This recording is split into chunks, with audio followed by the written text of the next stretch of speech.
Welcome to the Nomiki Show. I am Nomiki Konst. We are just over 1 month old, and I have to say thank you to everybody for becoming patrons on patreon.com/The Nomiki Show and for subscribing on YouTube, because we just hit 25,000 subscriptions on YouTube.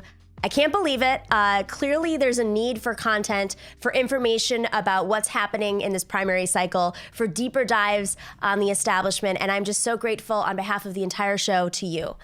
Just real quick programming note, we are going to be out on the campaign trail. We're going to Super Tuesday in California. We'll be covering it on election night, so you want to tune in here on the Nomiki Show that evening to see Michael Brooks, Ilona Minkowski, Francesca Fiorentini, Justin Jackson from the LA Chargers, Nando Vila, and David Dayan. They're all going to be on stage with me at the live show that night in downtown LA, and we're going to be streaming it here on this platform. And if you're able to make it in person, there are still a few tickets left. The link is down here. Please, try to get those tickets as soon as possible because they are selling out. We have a wonderful show today. Speaking of California, we have Representative Ro Khanna from Silicon Valley, California. He's the co-chair of the Bernie Sanders campaign in 2020. We also have investigative reporter David Moore from Sludge, who is diving into who the executive committee members are on the DNC. What is an executive committee, number one? We'll tell you and why it matters. So stay tuned for the whole show and make sure to get those tickets and become patrons and subscribe because we want to get that number up and keep this show going.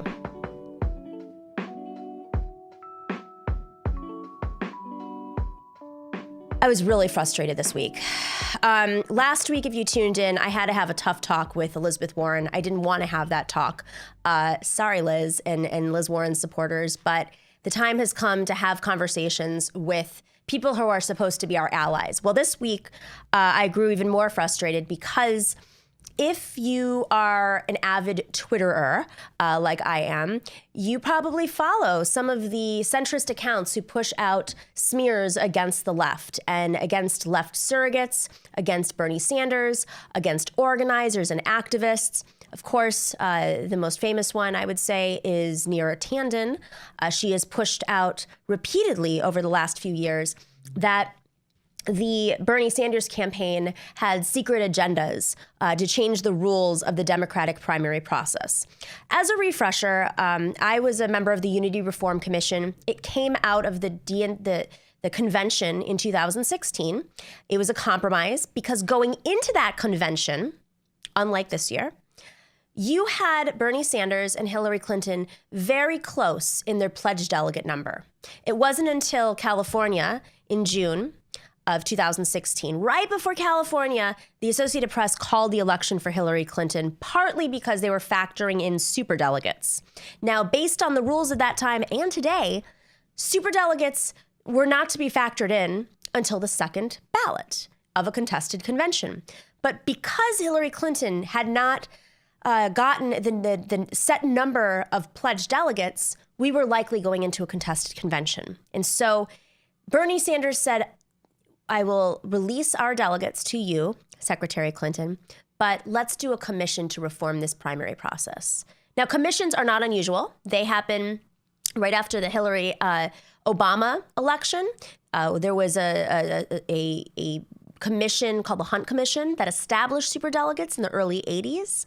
And so this is something that the Democratic Party does almost every election cycle. Not every 4 years, maybe every 8 years, sometimes every 12 years. There are gaps, but that's how the Democratic Party is supposed to grow, to improve itself. We used to not even have primaries. Those came about, 45, 50 years ago at this point. So this is how we become a better party, by fixing the mistakes of the past. And the commission was, the majority of the members were Hillary Clinton appointees. There were 8 of us from the Bernie side, and there were 3 Tom Perez appointees. So the majority was definitely the status quo establishment. But what was interesting about the Unity Reform Commission was there were people on that commission who were not on the Bernie side who wanted to get rid of superdelegates, as we did. At the end of the day, we ended up going past our mandate. We eliminated, by compromise, all the superdelegates on the first ballot, and they were reduced significantly for the second ballot. So while the Bernie side, make sure to say this clearly, while we wanted to eliminate superdelegates, We had a compromise because we were in the minority. Now, even after all that, our recommendations were only recommendations. They still had to go through more committees. They had to go through the Rules Committee, which was full of people that were all appointed by Tom Perez. Some of those Rules Committee members were superdelegates. One person was, actually a couple, were there in the Hunt Commission establishing superdelegates. So, there's a lot of blame being put on Bernie Sanders right now for establishing these rules when he, in their words, they said that he wanted to convince superdelegates last time. Well, the reality is that last time around, you had a neck and neck race. And it really was coming down to superdelegates, or at least we thought so, until Bernie decided that no, a contested convention is not worth it. We need to unify the party in the face of Trump. And he said, I will give you, Secretary Clinton, I will release our delegates to you, Secretary Clinton, if we reform the party. Now, these reforms that were recommended by us but watered down, some were eliminated, were put before the entire DNC body at large. So the DNC members voted on these reforms. And these reforms helped candidates like Pete Buttigieg and Elizabeth Warren and Amy Klobuchar. They helped Cory Booker and Kamala Harris get on the debate stage. Because let me tell you, if we still had the old superdelegate system, right now you'd be looking at a race between Joe Biden and Michael Bloomberg. And maybe Bernie Sanders, I'll say, because, at the end of the day, he does represent the movement. You would not have any of these other candidates out there making a case for their path forward. They wouldn't have been able to raise the money. They wouldn't have been able to get the endorsements. They wouldn't have been able to collect whatever few delegates they have at this point. Their only path forward was through the reforms.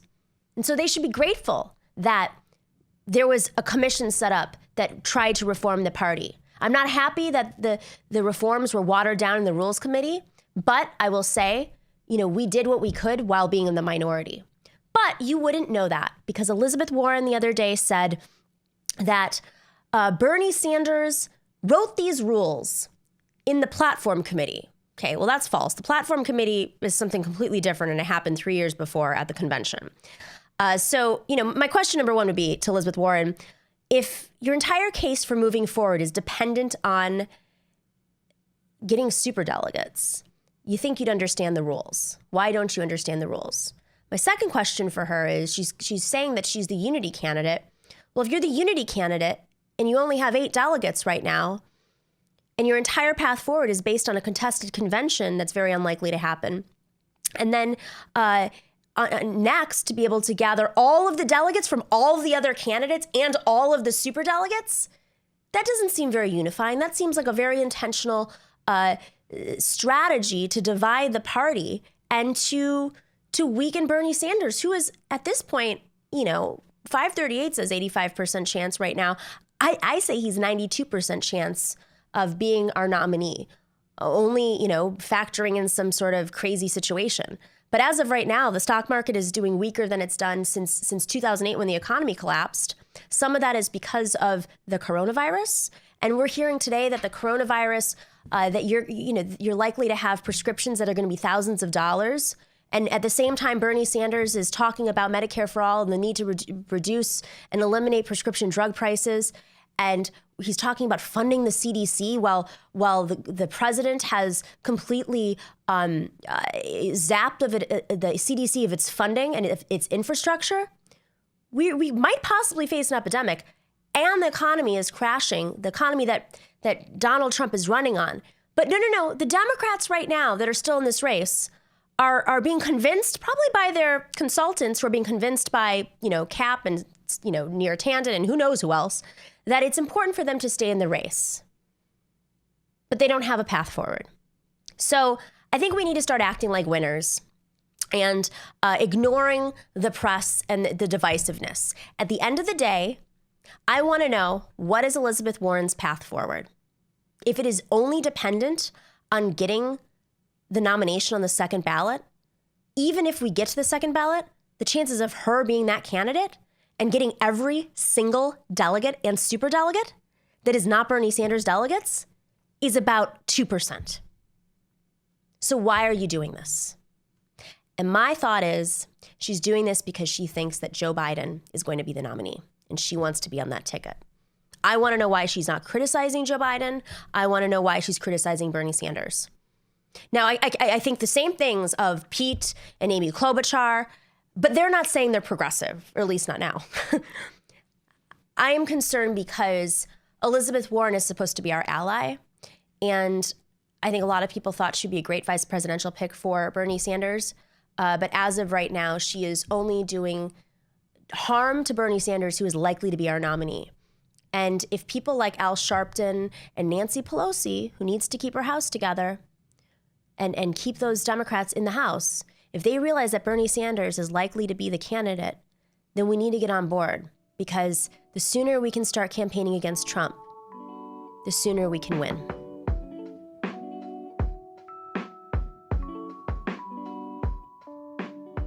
Our next guest really doesn't need an introduction. He is one of the leaders in the progressive movement right now. I am talking about Representative Ro Khanna. He is representing Silicon Valley in Northern California, and he is a co-chair for the Bernie Sanders campaign. It is very nice to see you again, Congressman. How are you? It's great to be back on.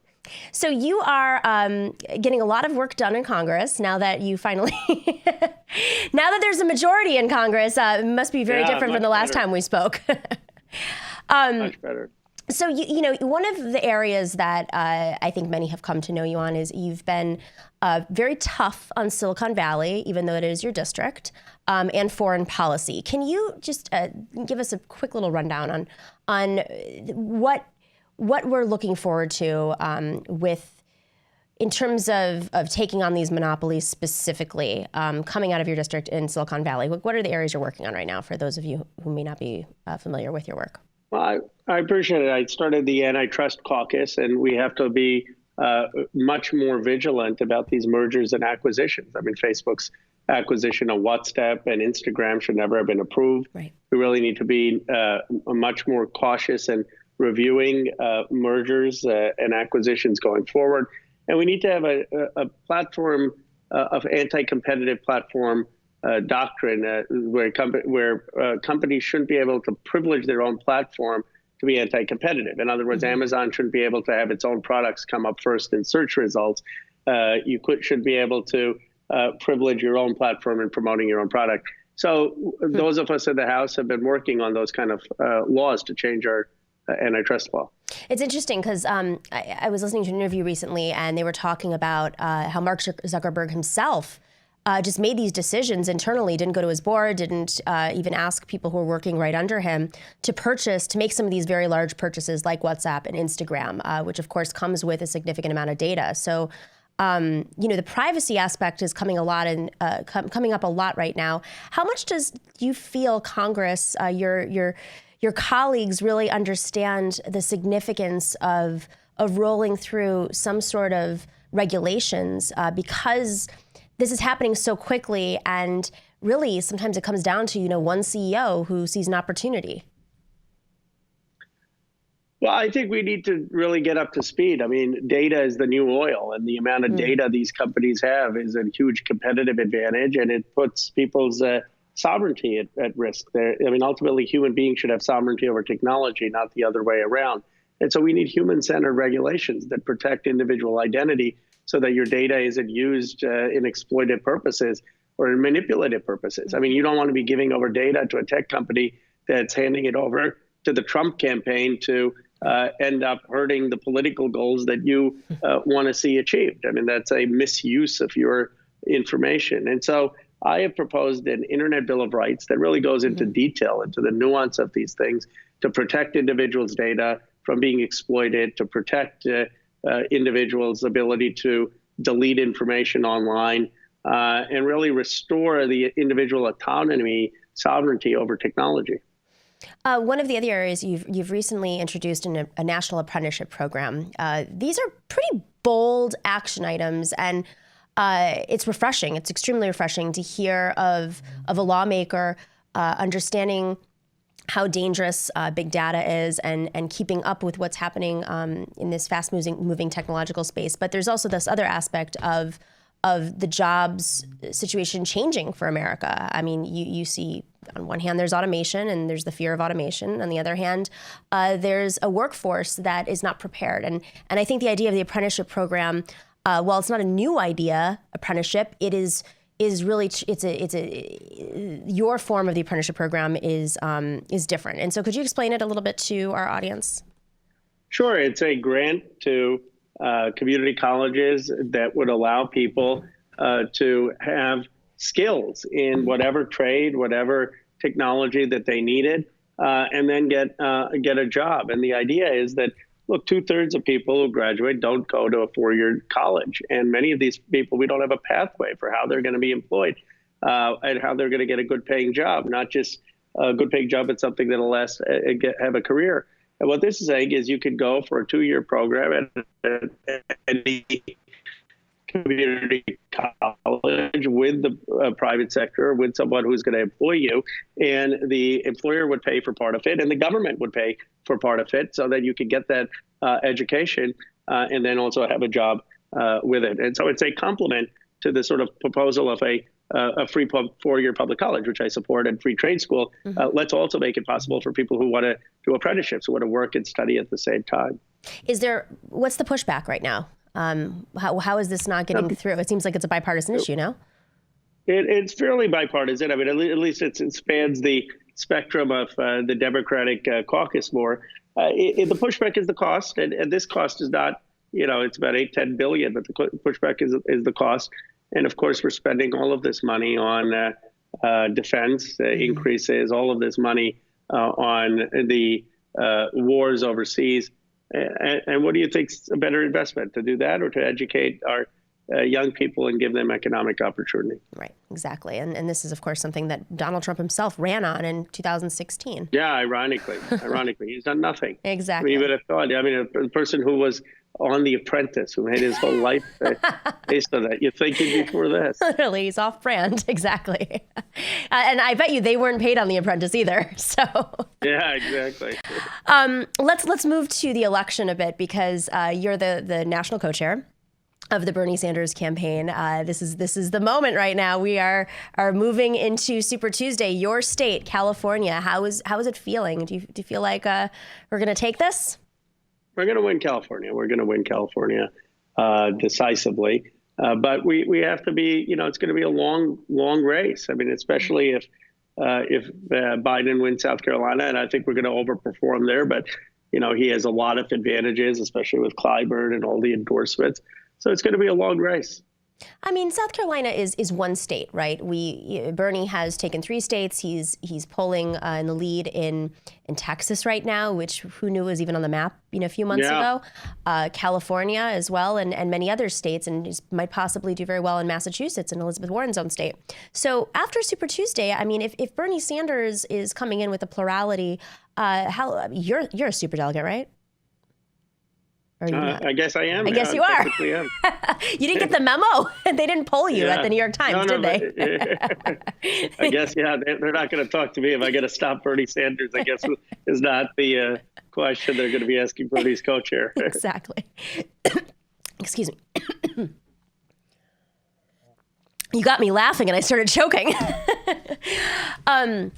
So, speaking of superdelegates, though, for real, how much of this is not a real conversation? Is this a real thing that we're likely to see? Is there any conversation of this happening? I think it's a concern. I mean, I think we have to, as Bernie supporters, be vigilant and make sure that we win on a first ballot.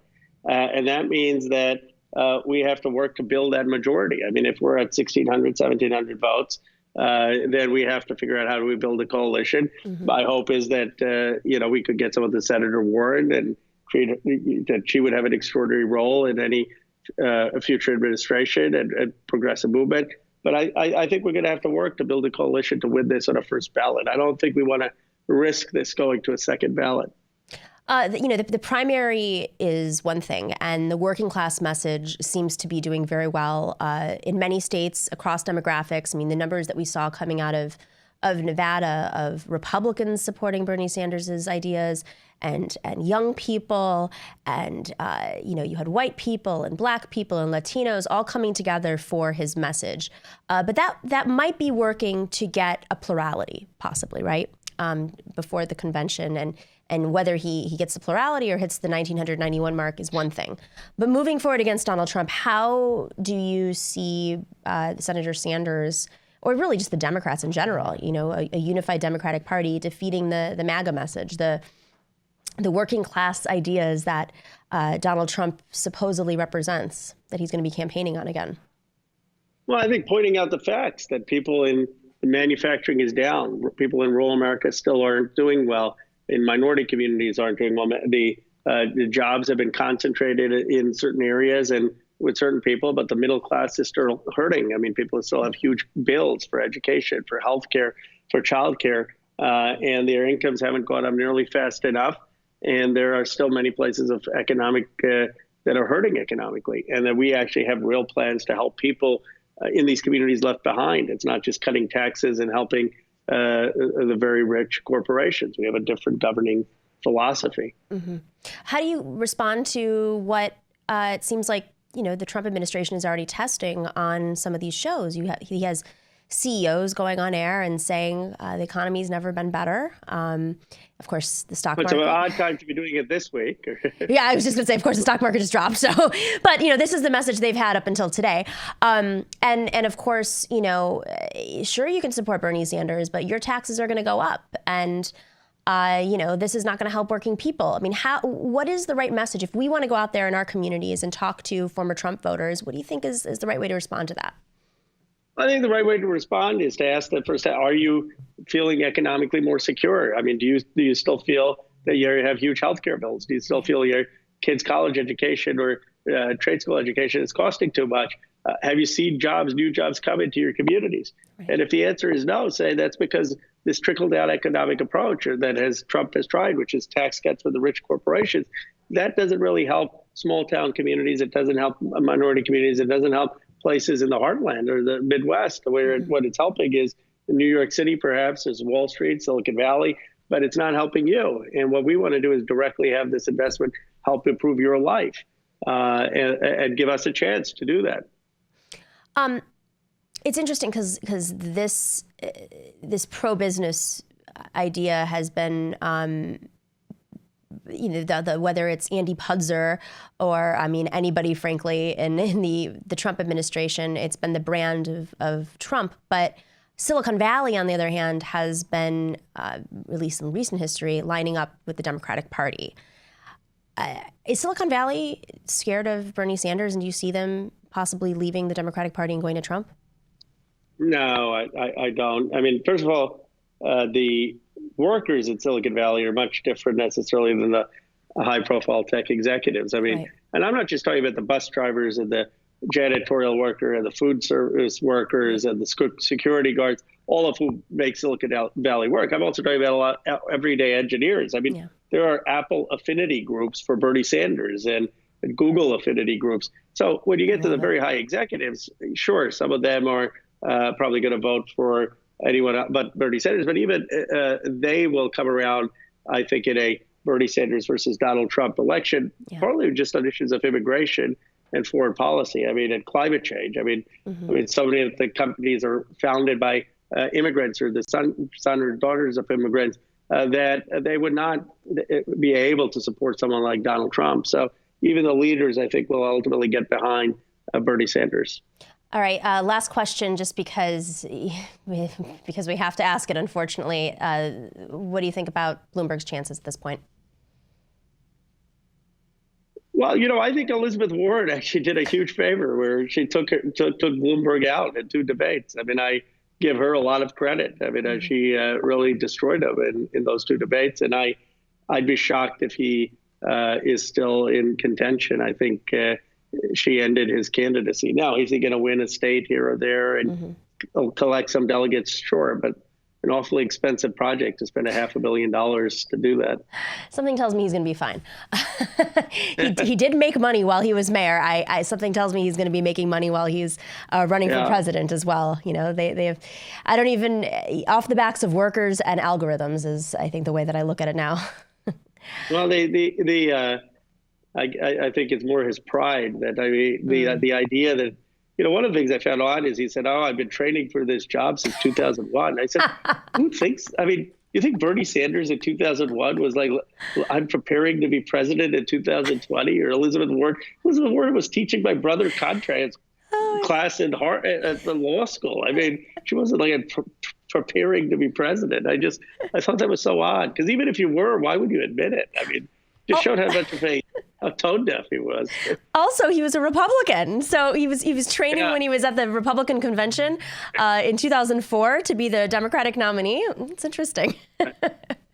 I wish it was actually just funny. Unfortunately, it's very scary, indicative of a bigger problem that we have. Congressman, just a joy always having you on and catching up with you. Love it. Please come back in studio when you're in New York next. We'd love to have you in person. I'd love to. I appreciate your voice, a really important progressive voice out there in our country. Thank you so much. Same. I mean, we're so grateful to have you too. It's one of the few voices in Congress.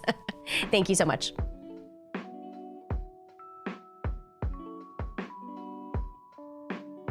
You're watching The Nomiki Show. If you're not already, please subscribe on YouTube. And if you can become a patron on Patreon, that's what is the lifeblood of this show.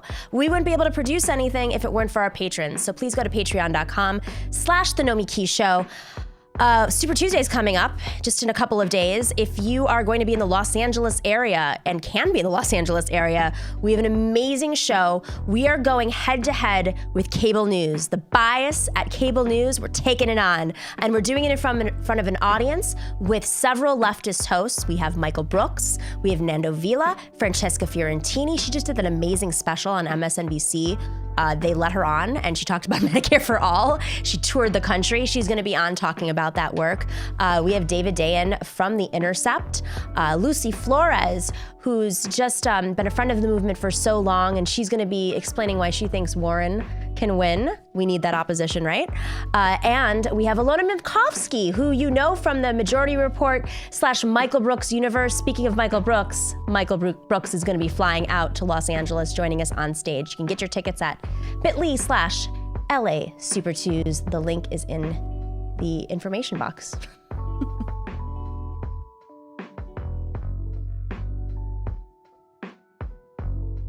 Our next guest is investigative reporter, the co-founder of Sludge, David Moore. He has a new piece out titled "Top DNC Committee is Packed with Corporate Lobbyists." What? Shocker.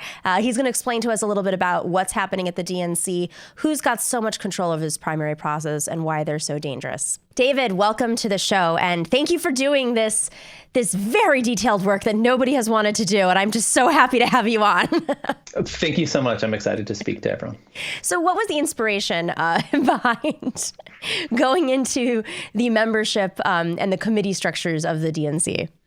Well, we were interested in surfacing for more people, so more people could understand who runs the DNC, who are these people, how are they paid, and what are their histories? Because fundamentally, this information is not published online by the Democratic National Committee. It's not made available on their official website, and it's not published in any other official party sort of document. So there are lists of state people who are elected to the National Democratic Committee, but this information isn't all in one place. So at our independent newsroom, Sludge, we're focused on money and politics, and we're interested in uncovering the influence. And in this case, it's the influence around who runs the Democratic Party and makes the decisions that affect so much of our national discourse. And the great example was last year's debate about whether or not to have a presidential debate focused entirely on the climate crisis. That decision was eventually rejected by the DNC, and a really interesting story. But not many people understood who actually voted in that process. Mm-hmm. So with Sludge, we're interested in bringing that information to light, and we're doing a profile of all the DNC members that's forthcoming on our site.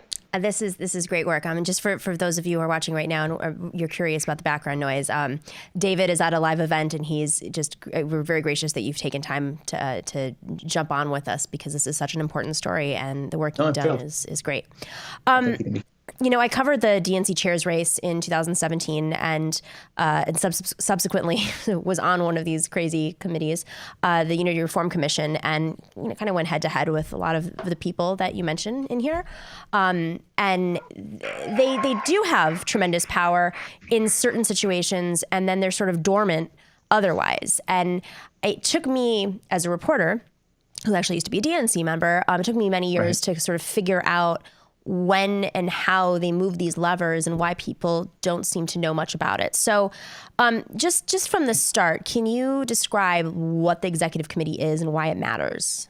Sure. That's exactly right. It's a strange combination of people who are in positions of decision-making power, but also are very much part of the leadership of whoever the current DNC chair is. And of course, right now, we know that the DNC chair is Tom Perez. Mm-hmm. So as you described, our first story focuses on the DNC members. There are around 447 total national members, and these is the full list whose names and affiliations are not available anywhere on the Democratic Party website.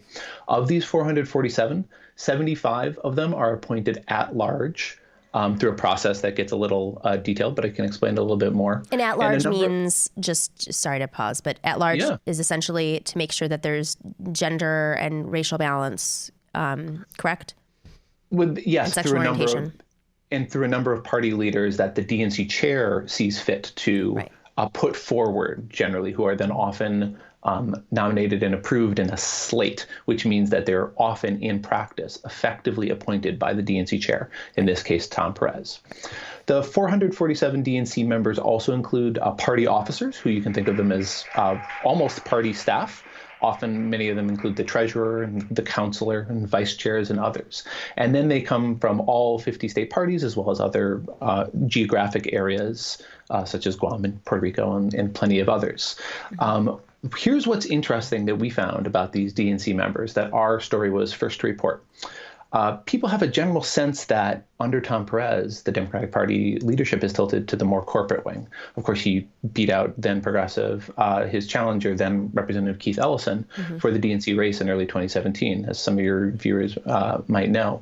What they might not know is the extent to which there are corporate lobbyists on the top decision-making committees that are largely appointed by DNC Chair Tom Perez. Our first story from this Monday, and so that was just from February 24th, looks specifically at the executive committee, and that's the top governing body of the DNC, the one that appoints the co-chairs of the other 4 standing committees.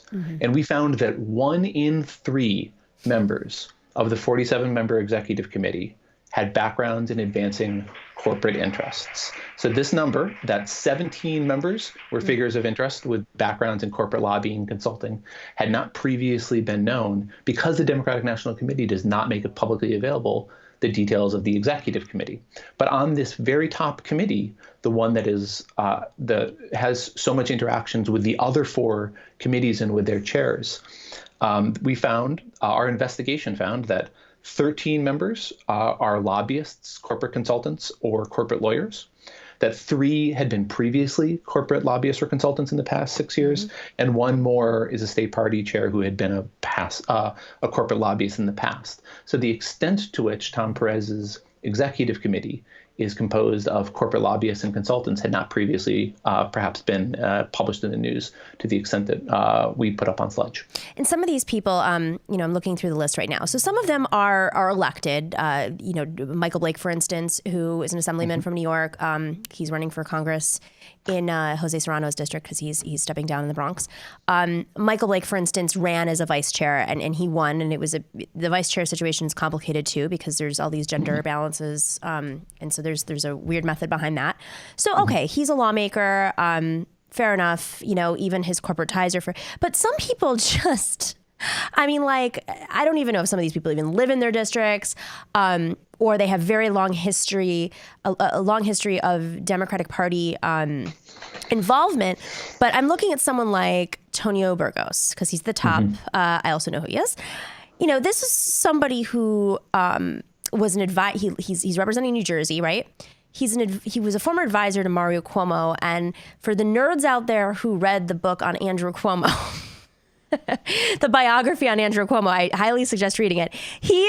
There's this scene that's just so famous where Tonio Burgos, with Andrew Cuomo, tried to fix the Democratic nomination for Mario Cuomo, and they played these games in terms of vote counts at the New York State Convention, in which they decided to, I'm not kidding you, this is a real story, they offered to take some of the members that were voting out on a boat on a lake. And then the boat broke down. So those votes didn't get cast. Right. The boat literally broke down. This was his situation. So if you think about the shenanigans, I mean, some of these people have a lot of history in states where there's a machine operation, whether it's New Jersey or New York or Pennsylvania. And they're taking that straight to the DNC. Tonio Burgos is notorious for that. I think you're totally right, and anyone watching can search online for an article in the American Prospect by the journalist David Ayen, who was summarizing a book from Ryan Grimm with recent revelations of exactly how Tom Perez secured his narrow victory as chair over Representative Keith Ellison. The story involves DNC delegates moving from Puerto Rico and New York delegations to support him through some interesting processes that I won't try to summarize very quickly, but that's an example of how these very closed off and opaque and insular processes have tremendous implications down the line. And I also think that you got at a really key dynamic that I want to emphasize, which is that some DNC members are appointed by New Jersey or New York or other states, but others are appointed effectively by the chair. They are at-large members. And on the executive committee, 2 at-large members to really note so that people are aware. One of them, the first, is Minion Moore, who's a principal at the lobbying firm Dewey Square Group, which worked for the health insurance industry during the Obamacare debate and placed fake letters to the editor in local newspapers. And another key figure is the former mayor of Little Rock, Lottie Shackelford, who has been a registered lobbyist and has worked on for the Big Bank Coalition, and as well as on issues related to taxes of oil and gas companies. Lottie Shackelford is also a co-chair of another standing committee, the Credentials Committee, which goes to show that these are people who are elevated by Tom Perez's leadership to almost a king-making or a gatekeeping position in ways that the public doesn't necessarily realize, and that there's no actual people in grassroots constituency who often have an opportunity to vote them out because they're elected as a slate. No, that's a key point here is these are people who operate behind the scenes, have always operated behind the scenes. Minion Moore is somebody who's been very involved in the Democratic Party. She was on the Rules Committee that determined whether or not the Unity Reform Commission recommendations would move forward and in what form they would move forward. And her colleague, the other founder of Dewey Squared, was actually on the Unity Reform Commission. So I mentioned this at the time many times in the press that during the Unity Reform Commission, it was a bunch of activists versus a bunch of lobbyists and, people representing weapons manufacturers, and not all of them, but a good chunk of them, because they like to mix it up. So, I guess the question is, what is the power of the executive committee? I mean, I know, but but for our audience, why does this matter? Sure. Forget about not even just the Democratic Party. Why does this matter for the primary, the executive committee? Great. So there's actually a bombshell in the New York Times story that dropped earlier today with interviewing with superdelegates that I'll get to in a minute to illustrate how the executive committee can make its influence felt at the convention in Milwaukee in July. But first, I'll refer to just what's in the text. And the text, of course, is that the 47-member executive committee has the power to appoint the co-chairs of the 4 standing committees. And those are rules and bylaws, budget and finance, and credentials and resolutions. And each of those has different responsibilities. And each of those we found in articles that will be forthcoming also have members who have potential conflicts of interest for their work at corporate consultants and more. So I'll talk about rules and bylaws if we have a chance to in a minute, and what our next article in our reporting series will find among the conflicts of interest there. But to go back to your question then, another key point about the executive committee is about the Milwaukee Convention rules. There's a special committee that's being appointed. It's not fully formed yet, but it's called the Convention Rules Committee. This committee is composed of mostly, the majority is going to come from the delegates, which means that in proportion to the candidates that Bernie Sanders and the others receive through the primaries, they're appointed to this committee. But Tom Perez also appoints members to this committee. And that's what one of our stories from earlier this month in February found, is that he had appointed Alexander Rooker, a senior advisor to the Bloomberg campaign, to this convention rules committee. So your question was about the executive committee, and here's how the process on paper could hand off. The convention rules committee will confirm the rules, the nominating process for the full convention. It'll probably meet in person something like the weekend before, but also there's processes for forming it and more. If they were to make a change to what the outcome of the Unity Reform Commission was, and if they were to recommend a change for when superdelegates could vote, that change right now exists just in the call for the convention rules. It does not exist in the DNC charter. If they recommended a change, it would go back to the executive committee in order to take the next step. The executive committee, in turn, DNC, I did some interviews with DNC members who confirmed this process, would refer it to the Standing Rules and Bylaws Committee. But that's a committee that it controls. And there is a Bloomberg campaign surrogate on the Standing Rules Committee. There's two, and actually. That's former Philadelphia Mayor Michael Nutter. Right. So then on the Standing Rules Committee, they would have the power. This is the committee that's got at least 32 members, according to one list that's in our possession. And the Standing Rules and Bylaws Committee would have the power to formally say to the Executive Committee, you should adopt this. And the Executive Committee could say, yes, we formally adopt this. We're gonna make this change in the same way that we've seen that Tom Perez's DNC has made unilateral changes to rules like the presidential debates before without a process of prior consultation with the full 447 voting DNC members. Or, I mean, frankly, even with the debates, it wasn't even just that. He just made them unilaterally. One of the things that was unveiled with Donna Brazil's book, and even prior to that, during the 2017 chairs race, you had a former executive committee member, current New Hampshire Democratic Party chair, Ray Buckley, who was running for chair of the party and uncovered during that race that never in his decades of being involved in the DNC, as many other members had the same experience, never had a budget for the DNC been presented, not just to the DNC membership, not the almost 450 people, but the executive committee. And even within the executive committee, it's larger, but there's sort of like a senior executive committee, right? And that's where you have the vice chairs and the treasurer, et cetera. And the budget had not been put forward to this committee. It had just been signed off on by the chair and really allocated by a staffer, a very senior staffer. And they were basically cutting contracts to who knows who. All that money that was being sent to the DNC and in presidential years was being funneled through the DNC was going out to, as I've said, notoriously, a handful of consultants. But Ray Buckley was the first person to say that publicly, and then it came out in Donna Brazil's book. Later, Ray Buckley was pushed off the executive committee in retribution by Tom Perez. And I say this because, what I've really found refreshing about your work, and we'll see where this goes, and Rashida Tlaib actually said this too, is the nature of conflicts of interest. On the Unity Reform Commission, I've said this before, we could not get anywhere with the budget and the conflicts of interest, specifically the conflicts of interest. It was untouchable.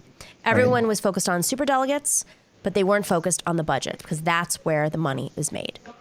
What has the response been from the DNC and Tom Perez in response to your work and this exposure of the enormous amount of conflicts of interest literally just coming from the appointed side of the Democratic Party, which I think you've basically laid out as around 45% of the Democratic Party membership is appointed. Right. So we It was confirmed earlier this month that our article on the conflicts of interest on the two DNC rules committees was raised by Representative Tlaib directly with Tom Perez at the meeting of the Congressional Progressive Caucus. So journalist Ryan Grimm reported that in The Intercept. And we're in sort of a continual process of rolling out this reporting series. So we have more interviews with DNC members, some on background and some on the record, who are going to be able to speak to more of what the process is. And for what anyone watching this can do right now is they can contact their state Democratic Party to ask them to raise the issue with their DNC members for the national DNC of things like the conflict of interest policy that you brought up. And there's another angle that you mentioned I think is really interesting on the DNC budget. And that's that, Dr. Jim Zogby, who is, of course, on the Unity Reform Commission, and viewers might be familiar with him, has famously said in a few different news articles that he has yet to see a full, an internal DNC budget of the expenditures of where the party money goes. It's already taken in some $75 million in this election cycle, and it's got some $9 million in cash on hand. It's sure to be lots more in 2020. The decision about whether or not to create an independent financial review body, as Dr. Zogby has recommended, that would be independently elected so that it's not controlled by Tom Perez, was voted down again last summer by the Rules and Bylaws Committee. So this 32-member Rules and Bylaws Committee, and this is a sneak preview of a number that will be forthcoming in one of our next Sludge articles. More than half of the members of the 32 member Rules and Bylaws Committee have backgrounds in corporate lobbying, consulting, or law. We're going to be putting out the breakdown coming soon on Sludge, but initially our counts have it at 18 of 32 members, so that's obviously more than half.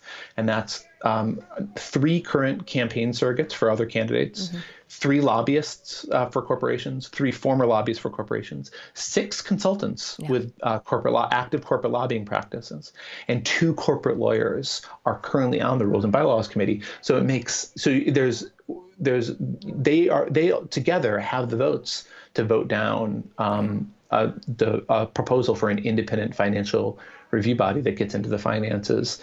And there's a very similar dynamic in play on the Resolutions Committee, where more members have conflicts of interest that prevent policies like Medicare for All or a Green New Deal from receiving fair play on a level playing field.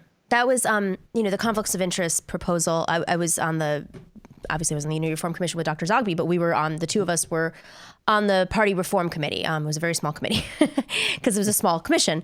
And, it was incredibly frustrating to see the lack of interest we knew we were being played, and we got louder and louder, and the louder we got, the more our opponents would come after us with smears and attacks. And that's something that's also not discussed enough, is that, when we discussed the budget or the proposal to ban conflicts of interest, which was my proposal, it was met with hostile tweets, hundreds and hundreds of tweets, pushed out through, I don't know what kind of ecosystem that their messaging ecosystem, but you saw Neera Tanden go on the attacks.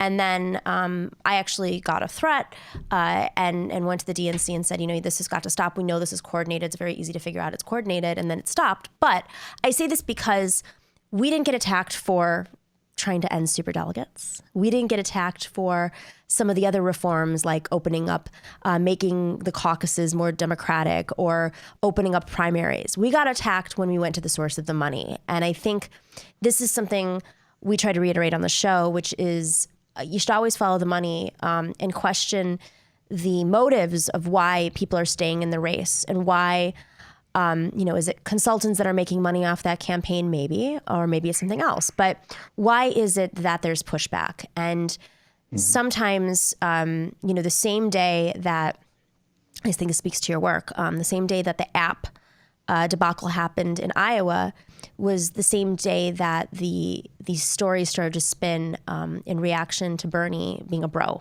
and that whole narrative came back. So this is the kind of work that's really important, but it's also very dangerous in the sense that they don't want this information out there because it's not a Democratic Party with a lowercase d. Has Tom Perez responded to your reporting his office responded at all? Has the DNC executive committee responded? So we're still rolling out the reporting series. So a lot of that is still in process. So stay tuned. I mean, but you've published some stuff. Yeah.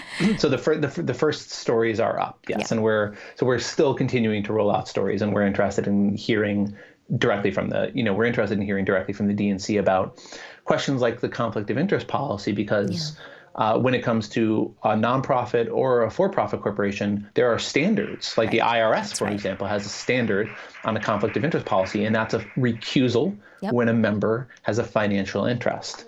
And that is not what the DNC is currently following. Right. In fact, a lawsuit after the Unity Reform Commission and after the 26th primary the federal judge found that the DNC's arguments that it's a private company and can run its affairs how it wants to means that right now there's significant resistance among the DNC leadership and among Tom Perez's very, very top his very top handpicked folks around whether or not the party is going to respond to what the will of the Democratic voters are, or even if it's going to follow processes that most for-profit companies would follow in doing things like deciding, whether or not to undertake a new program. Yeah. And the vote last summer on the climate debate is really a key encapsulation of it, where the first of the Standing Resolutions Committee voted 17-8 against having a debate focused specifically on the climate crisis.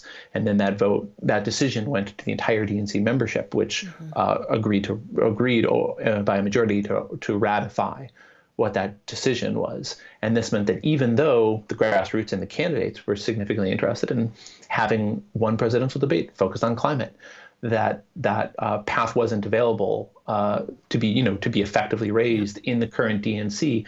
And now we've seen in the last couple of debates the chaotic jumping from topic to topic and other miscommunications at the top of the DNC, what the effects are when there's not an accountable and open process of governance. And just an interesting side of this is, you have the DNC membership as a whole, and not everybody in the DNC membership is appointed or corporate. Some are more establishment that are elected members, and some are not. They were reformers. There's a good mix. Listen, Keith Ellison almost won. So there's definitely a good mix of membership on the DNC body at large. But when they're delivered watered down proposals, we did the Unity Reform Commission, we were in the minority. So it was already watered down. Then it went to the Rules and Bylaws Committee for another, 6 months to almost a year for some parts of it. And then it was even more watered down. And then it went to the DNC membership at large in August of 2018 to be voted on. And we still had pushback on many pieces, but it did pass because at that point, Tom Perez had championed it, and it would have been hard. But every single step of the way, every committee it goes through, everything gets watered down a little bit more or just knocked off the table. So mysteriously, the conflicts of interest and the budgetary items were put to the side, and the oversight committees were put to the side and tabled for later. So for folks who are watching, this is kind of their shtick. And, people don't want to pay attention until it matters to them, but this is all happening at the meetings that happen twice a year usually, and behind the scenes, and often it's too late, or there aren't mechanisms in place, as you said, David, to be a voter to push back because these people aren't elected. So this is a private corporation, but even corporations have bylaws and board governance issues, as you said. So at the end of the day, you're a reporter, but this is information that's really important. If we're going into the convention, other than calling your state party chair, what can people do? And, your state party chair might not be great. If you're in New York, good luck. Well, there's certainly a lot of differences in the state parties and how responsive they are to the grassroots and whether or not they're interested in endorsing things like the financial reform and the conflict of interest ethics policy that Tom Perez's DNC have not advanced. I think that one of the things that you can do is to advocate for use your full network within your state to push for the state party to be as transparent as possible on its public-facing website with what the affiliations are of the DNC members, and to work for them to solicit more of feedback from the grassroots for how the grassroots wants to see the party actually respond to its membership and be a digitally informed and accountable body here, and use the internet in the way that the national DNC hasn't, to put out basic information about what actions are being taken, and to do things like make video recordings of the next meetings available for later review, so that anyone can check them later and confirm that the decisions being made are being made in the DNC committees with a fair and open process. And here on Sludge, we'll be continuing to track the DNC members as we roll out our reporting project. We have a free email list that's signed up with the sign up in the middle of our homepage that anyone can check out at readsludge.com. Of course, we're on Twitter all the time, and we're a member-supported independent newsroom. So small dollar donations will help us publish more of this reporting series faster for real public accountability and just putting this information out there ahead of the Milwaukee convention, so that people can know that their constituents are watching them. Yeah, this is the kind of reporting that's been needed for a long time, and we have to support our independent media like yourself. We need to know where the pressure points are, because if we don't understand how these institutions function, it's going to be very hard for the people to have a voice in their futures and our democracy. And I say that, because we have an oligarch in the race, but our democracy depends on it. Just real quick as a wrap up, this is an interesting group of people. Some people are bipartisan. They work for firms that represent the right and the left. What is the end game here? I mean, if you can't vote these people out, and they're going to try to block this nomination, what do you see happening in the future? That's a really great question and fascinating. That brings up two names of two DNC party officers who people might not know. The first is this Louisiana State Senator Karen Carter Peterson, who's a vice chair for civic engagement on the DNC, and who is a counsel at Denton's, the largest corporate law firm in the world, and the DNC treasurer. Not many people might know his name, but it's Bill Darrow, who's a co-head of an investment banking firm, Moelis, which has got clients in big oil and big banks, and has worked with Republican Eric Cantor to woo defense contractors. I think that the more democracy in the Democratic Party, the better. So the path forward is to adopt these greater transparency measures, and then to work on the next DNC chair after Tom Perez, or some sort of future Tom Perez. But let's look forward to the future while we're doing it, to appoint full-time independent voices that have a full-time compensation and can work for the Democratic Party and don't also hold jobs as a consultant for Lockheed Martin. Ban those conflicts of interest. You won't have superdelegates. You won't have any of these issues. If it's a good enough policy for a for-profit corporation, it should be good enough for the Democrats. If Goldman Sachs can do it, the Democratic Party can do it. maybe someday. David, extraordinary work. I would love to have you back on talking about future reports. I love this stuff. I also hate it because it's incredibly depressing, and it just shows you, when you see how the sausage is made, man, there sure are a lot of assholes. Yeah. A lot of assholes, a lot of sausage. Yeah. All right. Thank you so much. Thanks very much, Nomiki. Have a wonderful night, and we'll be watching Sludge.com, realsludge.com, excuse me. Readsludge.com, and I appreciate it very much. Read Sludge. Just kidding. I don't have my glasses on. Readsludge.com is on my screen. Make sure to give money to them, because David needs to get paid for his hard work. Thank you. Thank you.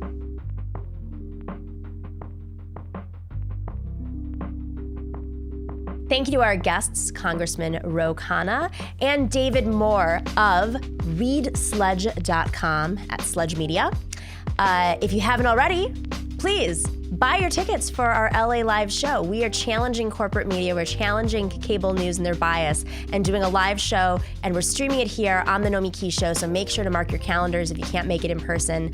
For Super Tuesday, we're going to start streaming at 7:30 p.m. Eastern. We're going to be delivering results live from California, from Los Angeles. If you can make it, the tickets are down below. They are selling fast. Again, that's Tuesday, Super Tuesday live coverage. Thanks, guys.